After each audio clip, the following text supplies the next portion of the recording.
ఎత్తుకోగానే బాలకాండలో తపస్వాధ్యాయ నిరతం తప అని మొదలుపెట్టాడు. తకారముతో ఎందుకు మొదలుపెట్టాడయ్యా వాల్మీకి మహర్షి రామాయణమును అంటే గాయత్రీ మంత్రము యొక్క పరమార్థమే రామాయణము. గాయత్రీ మంత్రము యొక్క సమగ్ర స్వరూపము 24 అక్షరములను ఒక్కొక్క అక్షరము ఒక సహస్రమునకు శ్లోకేన, ఒక సహస్ర శ్లోకములు ఒక అక్షరముతో ఓం అని తకారముతో ఎట్లా అయితే గాయత్రీ మంత్రము ప్రారంభింపబడుతోందో తత్సవితుః వరేణ్యం భర్గో దేవస్య ధీమహి ధియో యో నః ప్రచోదయాత్. తో మొదలైంది.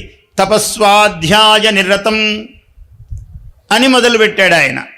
ఇట్లా 24,000 శ్లోకాలతో ఆయన ప్రణాళికను రచించుకున్నాడు.